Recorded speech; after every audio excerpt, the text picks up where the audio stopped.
All right, hey everybody. My name's Aiden, and I'll be doing the lecture part of these notes, and then Andrew is going to be doing the examples. All right, so let's start with demand and supply. We're going to start with competitive markets, and a market is any arrangement that brings a buyer and a seller together. A market might be a physical place where a group of buyers meet, or it can be something online or digital where multiple people from around the world can get together but not actually come into contact. So obviously, the physical place is like going to Target or Walmart, and you're going to an actual store. And the online is like Amazon or any site that you go on to buy clothes or different materials.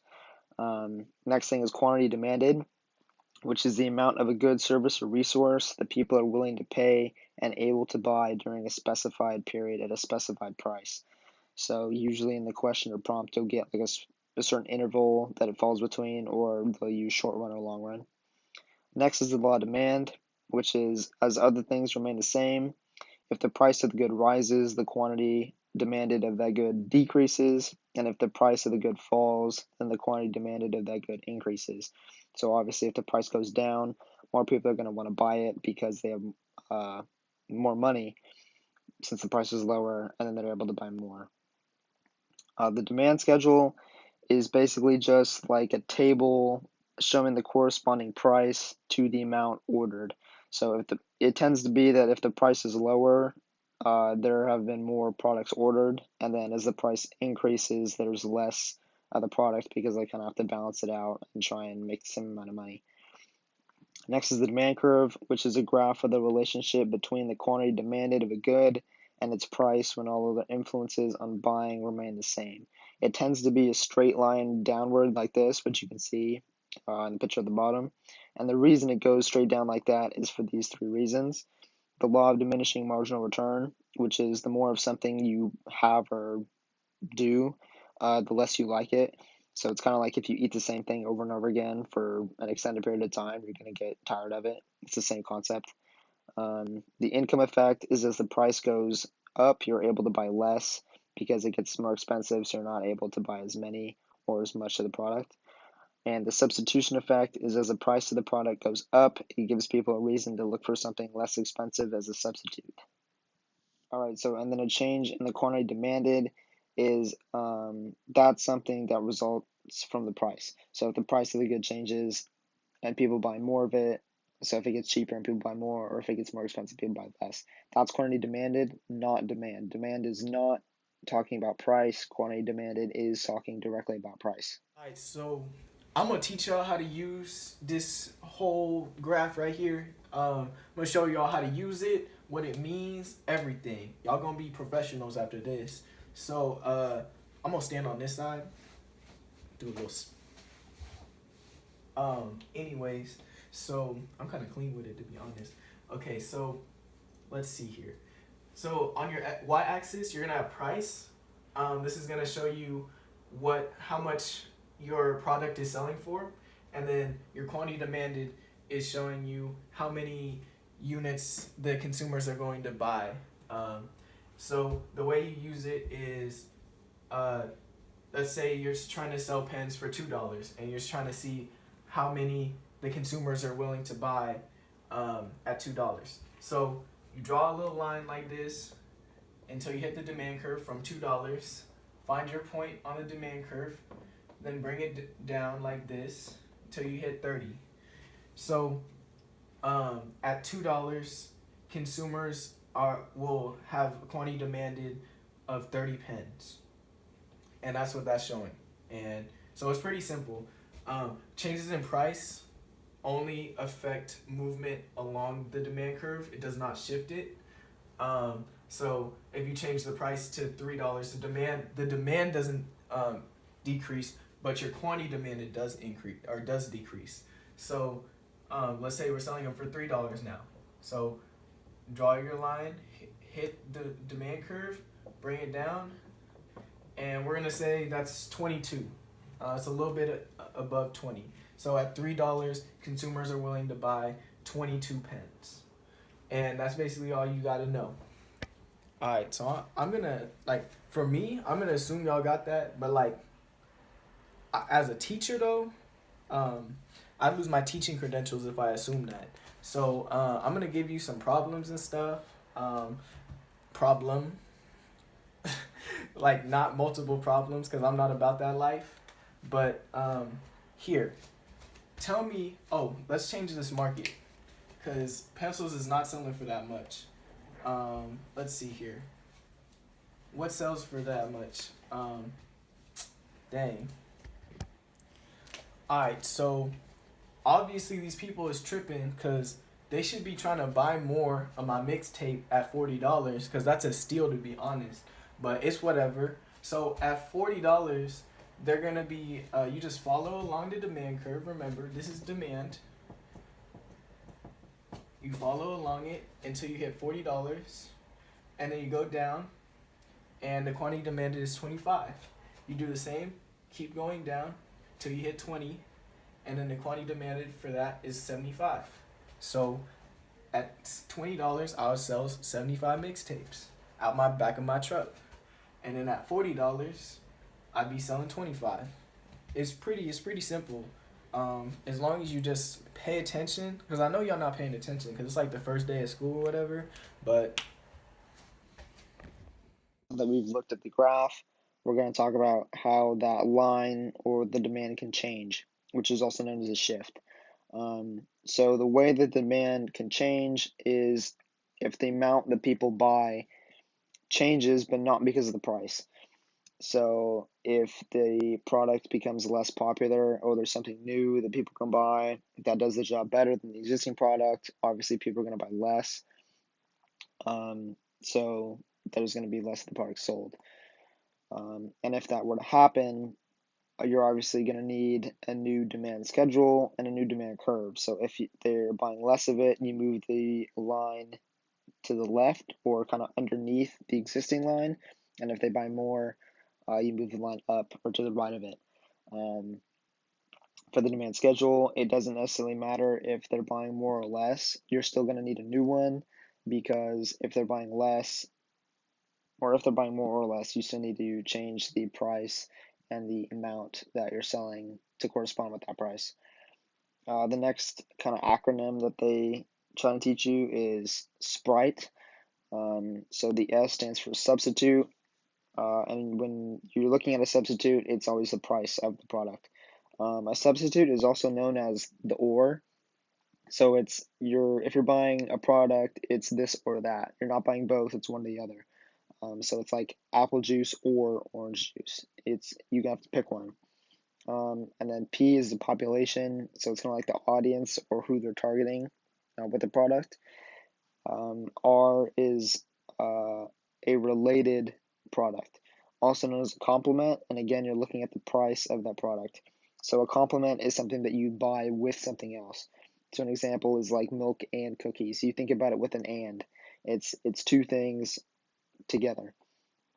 And I stands for income, which you're going to have normal goods or inferior goods. I think Andrew's going to talk more about the difference between the two in one of the examples.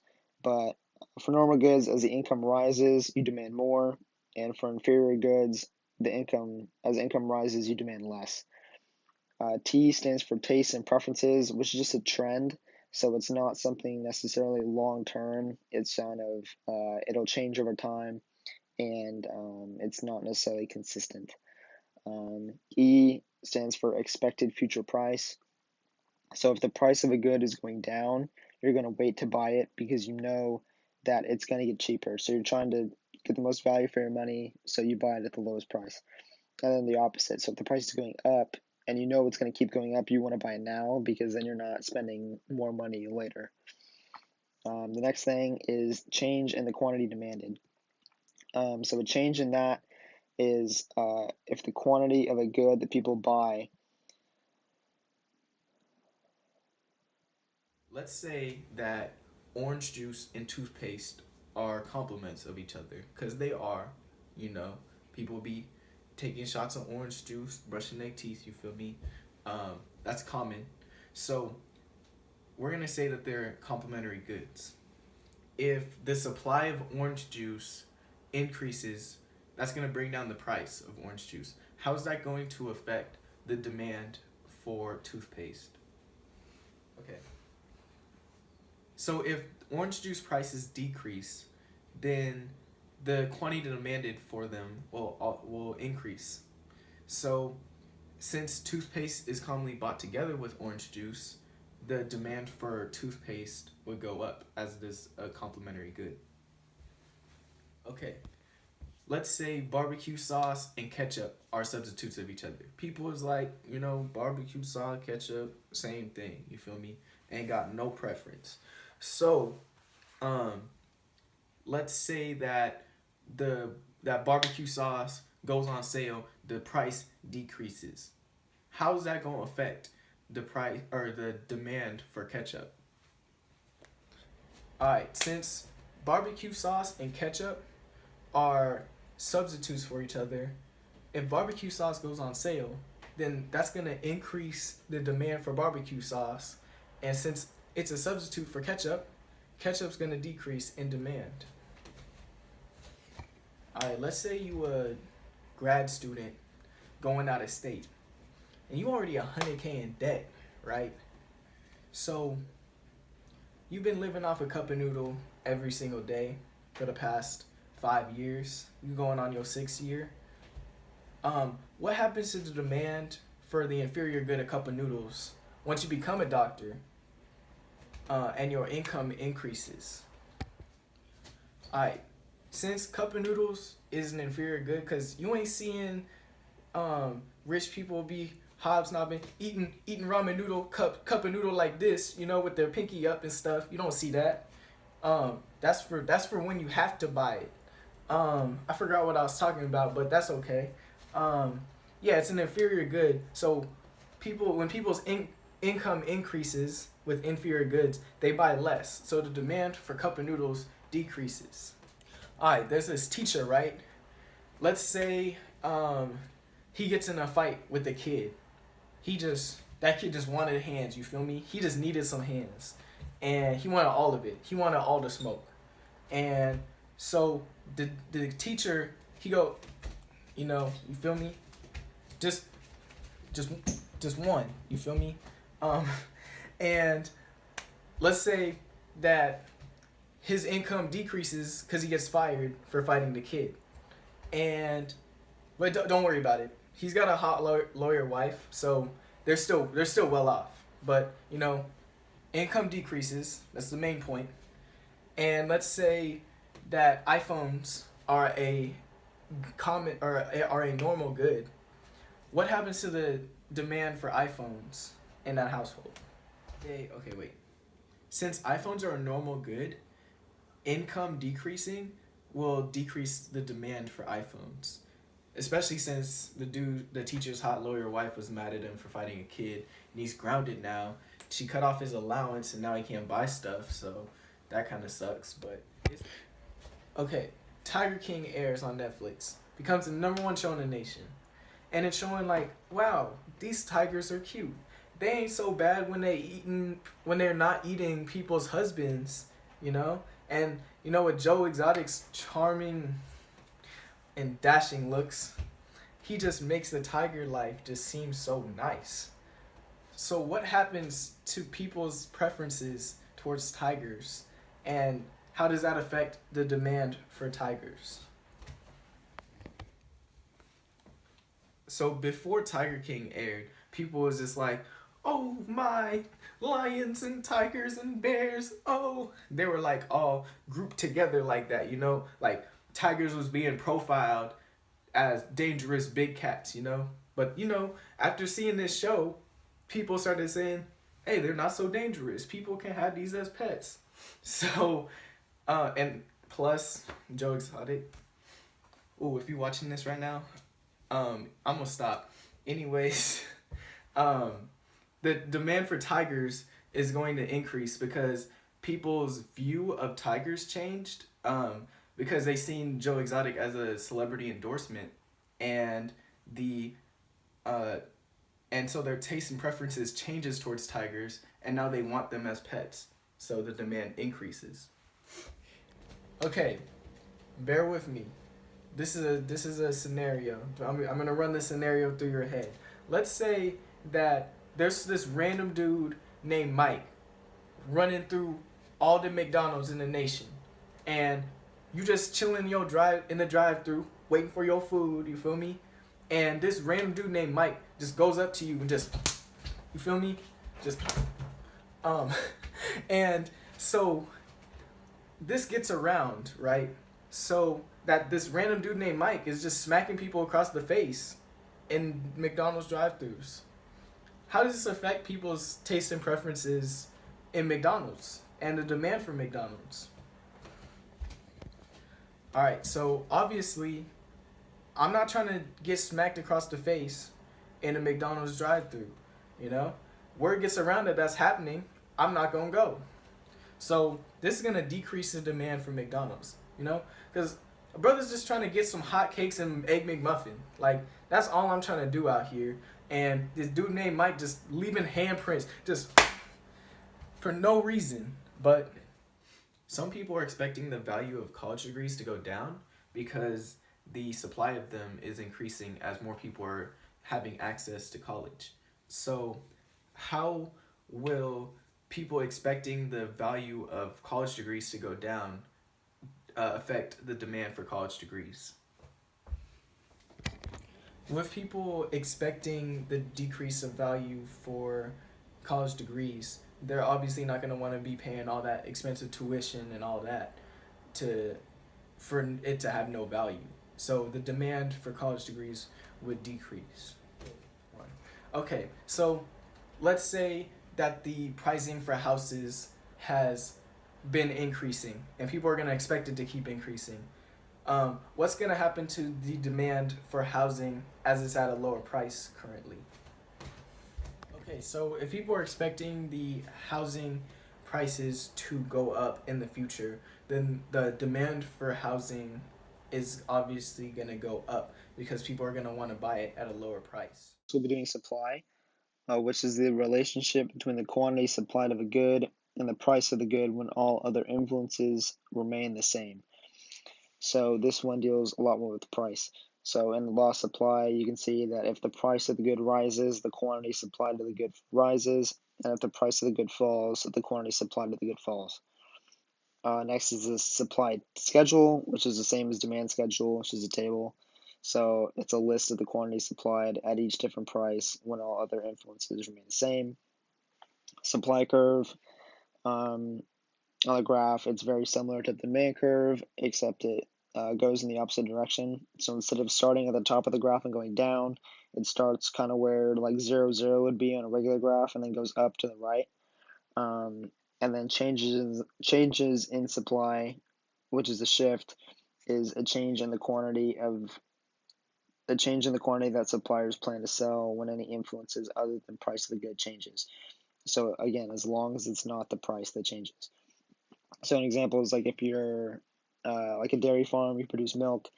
The price of the milk doesn't change, but the number of cows that you have on your farm changes. So either if it's less or more, the amount of milk that you can produce is going to change. I just want to give you guys a break because I know Aiden's like boring. Um, so, I just want to get your minds back into like paying attention and stuff because I know y'all paying attention to me. Y'all gotta be. Come on. Anyways, so if you guys want to see some good econ content going on Instagram, y'all should follow this LITE Skin Mamba 20. It's a great account. Post content all the time. So just go follow that. That's about it. I ain't got nothing else. All right, so next is substitute in production. This is a good that can be produced in place of another good. So the supply of a good increases if the price of one of its substitutes in production falls. So if you have two products and they're both in competition with each other, if product 2, the price of that product drops, more people are going to buy it because it's cheaper, and then the first product, there'll be more left over, so less people will buy them, and then the supply is higher. And the same thing goes in reverse. So if the supply of a good decreases, if the price of one of its substitutes in production rises. So if the competition gets more expensive, you're going to buy the existing product because it's cheaper. Complement in production A good is produced along with another good. For example, cream is a complement of skim milk at dairy. Um, the supply of a good increases if the price of one of its complements in production increases as well. So if you have two products, you have to buy them together. If one of them becomes more expensive, the consumer will probably just go and look for another alternative version of that product that is cheaper because they don't want to spend the money. The price of resources and inputs. Resources and input prices influence the cost of production, and the more it costs to produce a good, the smaller the quantity supplied of that good will be. So if it's very expensive to produce one item, you're gonna have less items. That's kind of like expensive car manufacturers. So the more the car costs, there's obviously less of them. As instead of like Toyota, who's very cheap for the most part, they can produce a lot more. Um, expectations expectations about future prices influence supply. So if you know that you're going to increase the price of the product in the future, you might produce more now because it's cheaper, so more people will buy, whereas in the future it'll be more expensive, less people will buy. And then expectations of future input prices also influence supply. So if you know that the materials that you're buying right now for your product will increase in price, you're going to buy way more now so that in the future, when the price is higher, you're saving money.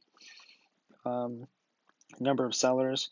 The greater the number of sellers in the market, the larger the supply. So obviously, the more people you can sell it to, the more products you're going to make, the more money you'll make. And then productivity. Productivity is one output per input of, sorry, productivity is output per unit of input.